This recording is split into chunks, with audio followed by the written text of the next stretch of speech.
Hey everyone. Before today's video starts, I just wanted to get on here and say a couple things. First of all, thank you for checking out my vlog. Whether this is your first time or you've been here from the beginning, I super appreciate that you take time out of your schedule to listen and to watch what I've put out there. It's an awesome creative space I get to explore, and I'm just happy that I have people along for the ride. I'd love for you to subscribe to my videos, to click the notification, which will let you know when new videos are out. But most importantly, I'd love for you to engage with me in the comments. I don't want this just to be a thing where I throw up all over the internet, I throw up my content and just let it hang out there. I'd love to interact with those of you that are watching. Let me know what you think. Let me know of the activities I'm doing with my family, whether you're interested in that or you want to hear more about my thoughts on some of the things happening in our world or the world of faith or whatever. I just love to interact with you, especially after today's video, which is a long one, but it's got a lot to chew on in there, and I'd love to hear from you. If you're not comfortable leaving comments in the public, you can email me at AUTHENCHRISITY@gmail.com, and I'd love to start a conversation with you. You'll notice that my videos are titled blank of 20 videos. I'm new to this vlogging process, so I've given myself 20 videos to sort of figure out the process, to learn about storytelling, to learn the technology, to learn about how to do interviews and how to bring other people on and how to engage with the camera, all these sorts of things. So I think we're on 13 of 20 today, and today's a perfect example of the learning process. I sat down with my wife to talk about things related to our marriage and marriage in general. And it was a little off the cuff. It was a little freestyle. So there's some rambling and some babbling, and we veer off topic and we come back to it and all that sort of thing. But it's a good video in the end, and I'd love for you to try and sit through the whole. It's 30 minutes long. We're just chatting. So yeah, most of you are inside because of quarantines or COVID or whatever. So you've got time. Grab a coffee, sit with us, and enjoy the conversation. And even if you don't want to watch the whole thing, let it play in the background, because YouTube counts the view time, and I'd love for them to think that people are engaged with my content. All right, thanks for being here, and enjoy today's video. Why do you look so much taller than me? You're also in front of me. I'm behind you. Your stature dominates. Your broad shoulders dominate the frame. There, but I like that. Is that good? We've been trying to set up this camera for like 5 minutes. And how do we look? So awkward. Do we look good? So we're sitting cross-legged on a bed in our hotel. We had a perfect background. Decided this was the spot. What a nightmare. I don't even know if I'm going to be able to talk because I'm sitting cross-legged and I'm so uncomfortable. And little Miss Yoga Pants over here is sitting up with her spine erect, and I don't know. I stand up straight. I have a spine. I'm sorry about that. I mean, I can try, but don't hurt yourself for the sake of the vlog. Okay, look at how standing erect I now am. Your back is good. And our screen is falling. Okay. Well, welcome to today's vlog. I've been wanting to record this one. Yeah, you can get the hand off my shoulder. Oh. Let's try that again. Okay. Oh, gosh. Sorry.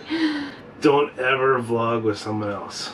Don't ever try to make your wife Don't do stuff vlog. with your wife, ever. Except for... Okay, so today's marital advice is don't do stuff with your spouse. Don't share your hobbies Have with one, your space. Get a spouse, don't do stuff with them. Sucks. Like, I do yoga by myself. Yeah. And Krista's vlogging, but that's better done by myself. himself. Yeah. But then we are married. So together. Merging of two hobbies together. Oh gosh. Oh gosh, just stop. Okay. Okay. Welcome back to Authenticity. I've been wanting to record this vlog for a while. It is now July 9th. Our anniversary was actually June 23rd, but this is the first time we've been able to have some sort of alone time in a space that was, I don't know, workable for for recording an interview. And so here it is. We are on a one-night getaway at a hotel to celebrate our anniversary and just to have a little staycation summer night away. And it's been awesome. It's been a lot of fun. Yeah. And that's why we have this really cool background today. We're not in my bedroom or in our apartment or trying to record outside where I get really terrible audio. So hopefully the audio is good and you enjoy the background. So what I wanted to do today was, with the theme of my blog being open and honesty and authenticity and transparency, all these kind of buzzwords that say telling the truth, being honest about how things are. I wanted to talk a little bit, and I brought my beautiful wife, Nevada, on board today. Hi, Nevada. Hi, honey.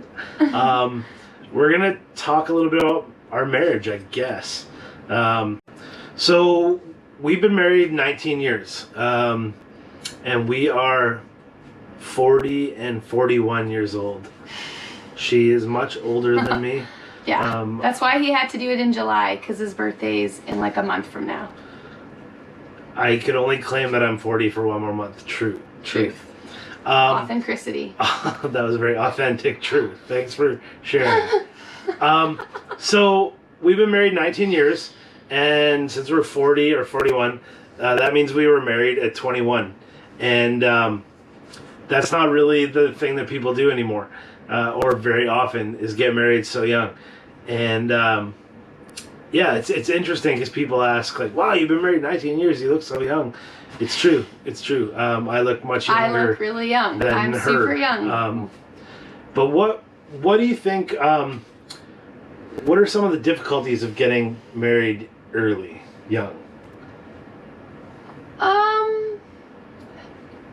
I guess people change when they grow up and your life circumstances change you. So I'm probably not the same person I was when I was 21.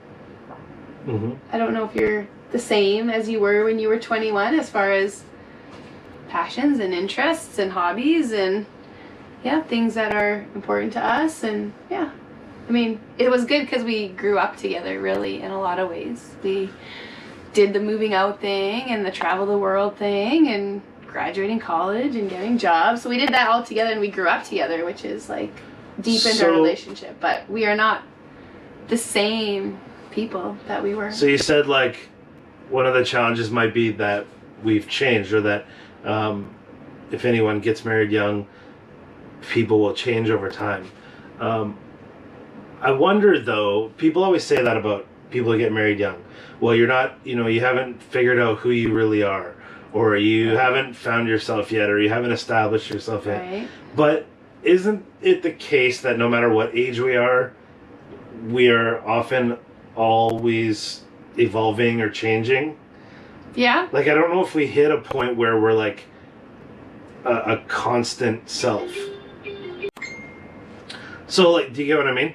I'm not sure that we ever sort of become one thing and then stay one thing. Right, well, that's true. I feel like no matter what age you get married, you're going to sort of evolve over time. So why do you feel like that matters? Not why do you feel, but like other people often say this. Huh. Why does it matter who you evolve from when you're 20 to 30 versus from when you're 30 to 40? Yeah, that's true. I guess I never thought about that. I suppose all relationships go through that growing experience and growing together or growing apart or being committed to each other. So getting married young for me, I guess I just felt like playing around with relationships, dating, being with new people. There was a big temptation for getting involved physically in ways that I felt like my Christian faith didn't want me to, and so I knew that relationships or dating relationships with girls, there was a goal in mind to find someone I could be a lifelong partner with, and stop sort of like messing around and just dabbling with the girls that were around me. You know what I mean? Yeah. I felt like there was a goal. The goal was to find someone that I could do my life with, not just someone who I could do 3 months of hanging out with, 3 months of watching the movies with and making out with, or whatever I was about. So for me, I guess early on, I just knew I was looking for commitment and long term, I guess. Yeah, I wasn't about staying with guys long term that I didn't see a future with. I mean, relationships you are investing your heart in and you're investing your time in, so I didn't see much point in dragging it out with a lot of random people or going through that heart energy with a ton of different people. I mean, we met and we hit it off. I see it with friends I have that are older, in their 30s, or even now, I guess, in their 40s, that aren't married and desire to be, is that they've just had so many experiences putting their heart on the line and getting hurt, or even getting to a good point and it just not being the right fit, and then they have to start all over again, and they got to play the game, and they got to play the game, and I just feel like I see a lot of, I hate to say hurt, but I see a lot of people like play this dating game, the looking game, the hoping to partner off game, and I'm so glad that we didn't have to go through that. I guess we committed early, and we got in, and then the rest of our time growing up as adults was about doing it together, learning each other, rather than fighting that game of dating and playing the field, I guess. Yeah. I don't know. All right, so we've been married a long time, and that has its ups and downs. So let's say, what is the characteristic you most like about me? You are very intelligent, and you're very think things through, and you're very thoughtful, and so I just appreciate that. I know you've thought things through when you make a decision or when you are making a decision, so I think you're super smart. You're probably the smartest person I know. Okay, you need to meet some more people, I guess, but I think you're really smart. I'll take it.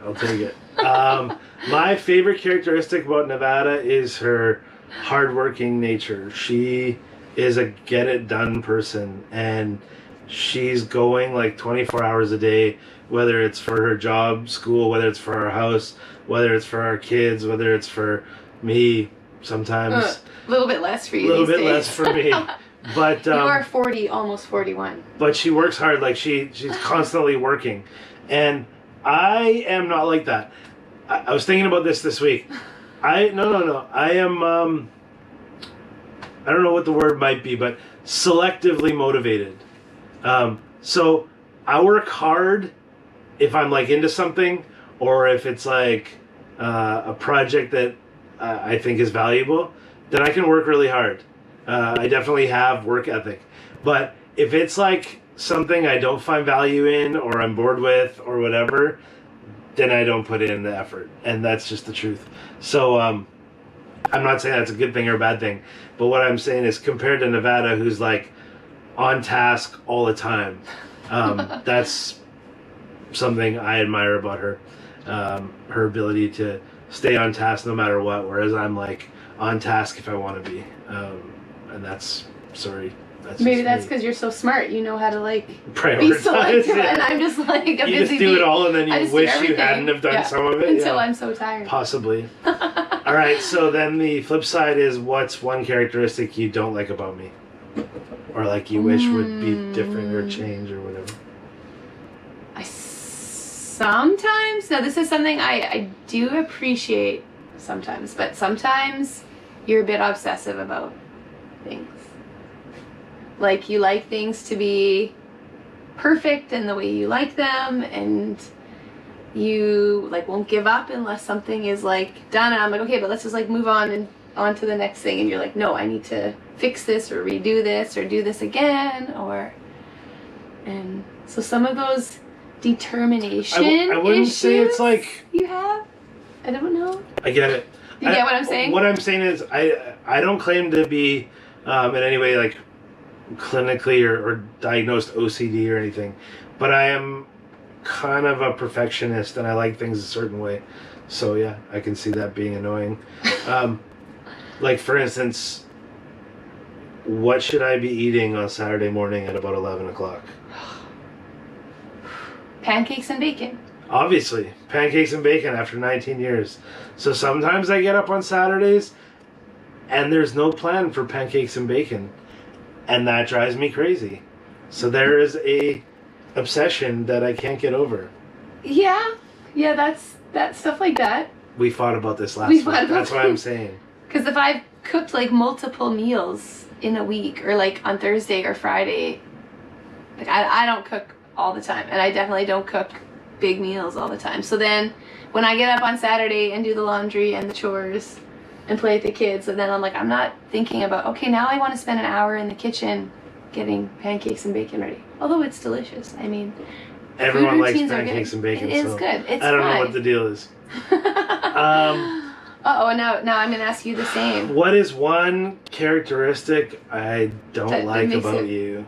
10 things. Only one. Yeah, no, not 10 things I hate about you, just one. Okay. We'll start with only one. No, I told her last night, actually, I revealed my answer ahead of time, but the thing that I don't like, that drives me bananas, is your lack of memory skills. I have no memory. I have no memory. Tell Nevada things many times. This is and true. then I come back to it later, and I expect that one has a reference point for the previous conversation. And she doesn't. She never remembers anything. Not just what I say, but like what anyone tells her. She never remembers the details of plans, of places, names, directions, numbers, dates, costs. This is very true. Anything. Anything. And I have to say, I am particularly blessed in this area. I remember details. Intelligence. I said that, right? That is something. It's about valuing what comes into your brain and like categorizing it and keeping it there. But yes, I do value remembering things. I just don't remember them. I just don't remember forgotten the a lot things of value. you value. No, I forgot a lot of valuable things. So there you go. So there you have it. That drives me Authenticity. bananas about her. And I drive her crazy with my obsessive compulsive perfectionist tendencies. In the past year, so it's our 19th year. Right. What has been the highlight, I guess, of our marriage in the past year, but what's been the highlight of the past year? We did some great trips, like before COVID went down, and Chris plans all of that. Like Chris has the patience and the ability to sit on the internet and like read hotel reviews and Airbnb reviews and country reviews and plane tickets if we leave Thursday night or Wednesday morning, and how can we do this, and like I have to just pack the suitcase, pack the kids, and like be ready to go. And those have been really, really fun times with us. So I appreciate that you go to all the effort to do that for us. Is it bad that that's probably my answer too? Oh. we had two amazing vacations this year. We went to Cambodia and we went to Sri Lanka, and both of those places were awesome, but also just our time together was great. We didn't really fight. We enjoyed seeing new things. We just had so much fun.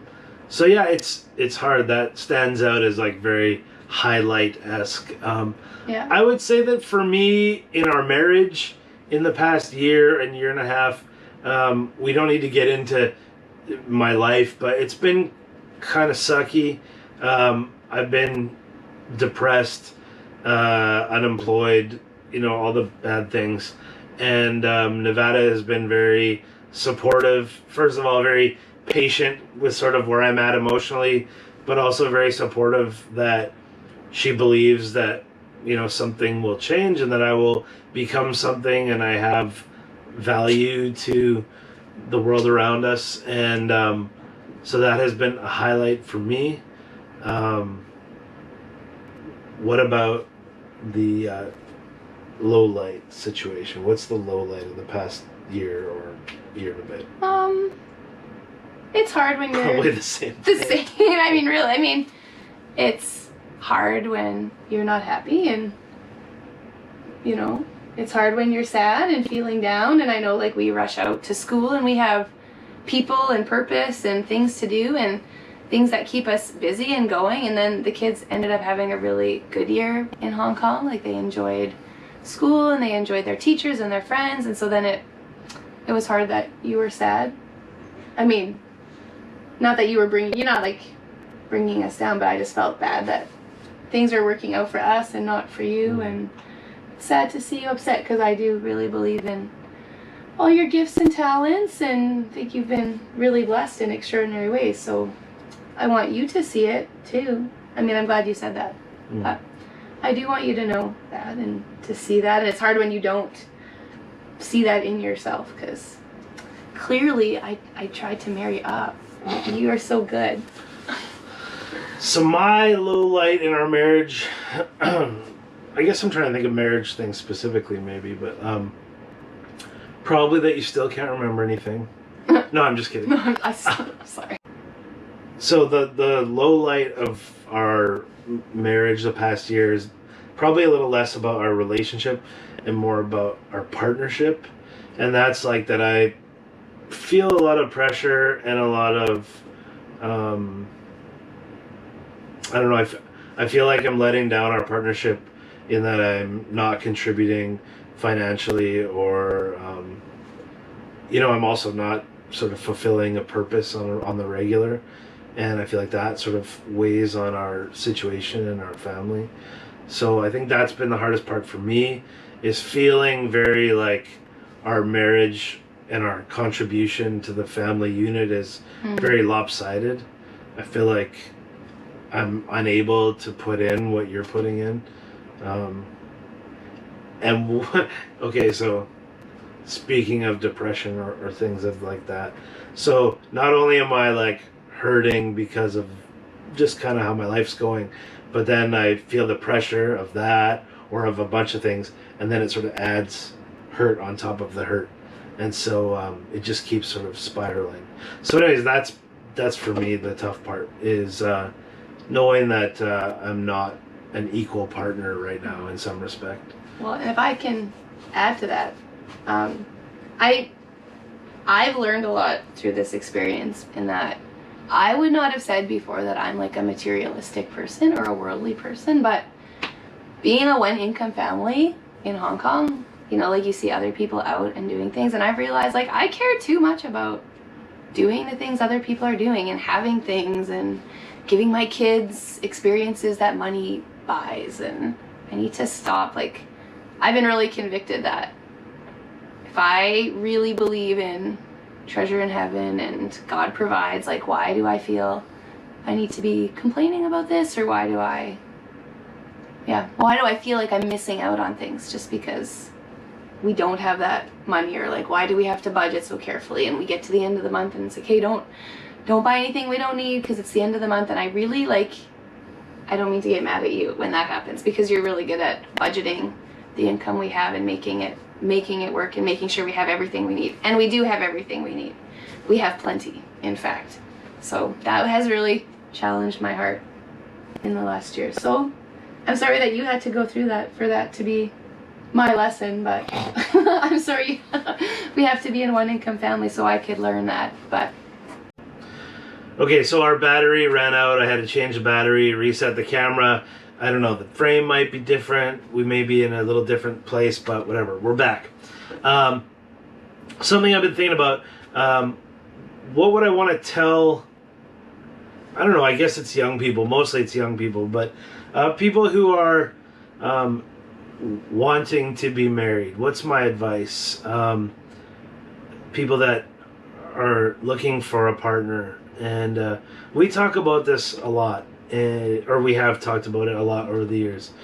And I guess the biggest thing I have to say is throw that list of criteria and expectations out the window. And what I mean by that is, I guess you don't have to get rid of all the things that you're looking for in a partner, because that's what attracts you to people. But people have these incredible lists.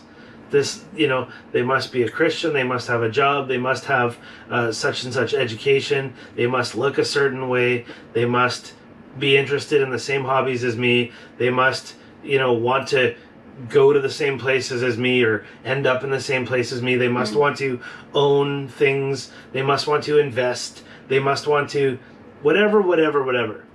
Now this huge list of what will be their perfect spouse or the partner they're looking for. And what happens over time is I see these people, they date, they look for potential partners, and eventually they let people go. They, this person's cool in this way, but they're not in this way. This person's good in these categories, but lets me down in this category. This person, and they let good people go. They let good people go all the time. And so my advice to you as a person who maybe wants to be married or wants to find someone is, get rid of this soulmate concept. I hate that. That's me. Yeah. There's not just one. I think you could be married to many people in this world. It's a matter of finding a person who's willing to commit with you on life. So get rid of the soulmate thing. You're not trying to find one in several billion people, the one match. There are good people out there. Second of all, trim that list down to the very basics and the really important stuff. If you're a believer, if you're a Christian and you want to find a Christian, that's good. That's good. You should stick with that. If you want to find someone who's like, doesn't make you feel like crap and isn't abusive, and that's probably a good quality. Stick with that. Yeah. But honestly, man, looking a certain way, making a certain amount of money, whatever, throw those things out. The looks thing is garbage, okay? It is not sustainable, first of all, to keep some sort of looks over time. You get pregnant, you get old, you get whatever. Sick. You get sick. Yeah. It changes. So don't fall in love with someone's looks. That's garbage. And money, okay, so I want someone who's got a good job or a certain level of job or a certain level of, physical comfort level. Okay, so what do you do when the economy crashes? What do you do when that person's going to lose their job because of a pandemic? What are you going to... Does that make them less of a potential partner then? Do they fail you at that point? You see how that's a bad setup for the expectation that a certain amount of money is coming in or a certain amount of physical comfort's coming in? And actually, if you're a Christian to begin with, that shouldn't be your motivation, right? We're not motivated by the physical comforts of life. So you need to rethink Challenge that in yourself. Yeah. So all I'm saying is this. You need to find someone who makes you feel good, who makes you laugh, who goes to church with you, who shows that they'll be there when you're, barfing sick in your apartment. Who's going to bring you groceries? Who's going to, you know what I mean? Who offers to take care of your cats or dogs when you go on a vacation? Those are the good people, man. Those are the people you want to be with for life.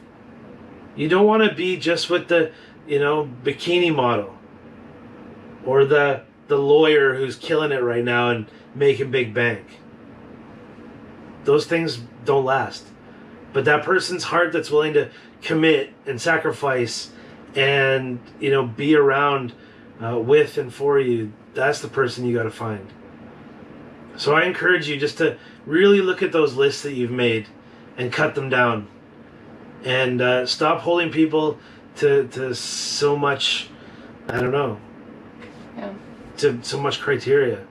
And also, for those of you that have a long list of requirements you're looking for, make sure you turn that list on yourself and think about whether or not you live up to someone's big list. Because I think that when you realize oh wait, this is hard. This is hard to live up to this many things.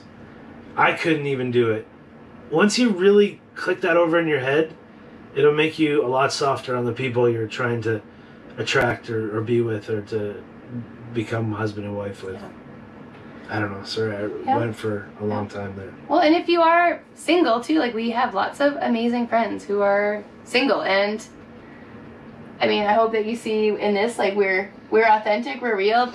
Being married doesn't bring you happiness every day of your life. It's not always easy. It's not a walk in a park. It's not a fairy tale. So if you're thinking, oh, if only I were married, I would be more happy and I would be more this, I would challenge that too. God puts us in our different circumstances, and you have the things you need, and God is taking care of you in his own way. And just because we're married, it doesn't mean we're always happy. It's not always perfect. It's definitely hard, and it's definitely a lot of work, and sometimes, you know, you wish you could. I'm sure you wish you could. I wish you could go to your own apartment and do your own thing and cook your own food and clean up your own mess and not have to. When I grow up and get married, I'm living alone. Yeah. Yeah. So, yeah, just I hope that's a message that you get to hear too, is that you don't have to be married to be complete. It's not always about being complete. It's not perfect. For this vlog in particular, we're sort of talking about our marriage, people that are married, you know, talking to people that are married or that desire to be married. And in no way do I feel like there's a pressure for people to have to get married. Mm-hmm. I think that if you're thriving and succeeding and, you know, you feel relatively whole as a single person, that might be the way your life is going. That might be the way God's sort of put you together and put your life together. And I think that's fine. I think that you just got to do, you know, what you were built to do.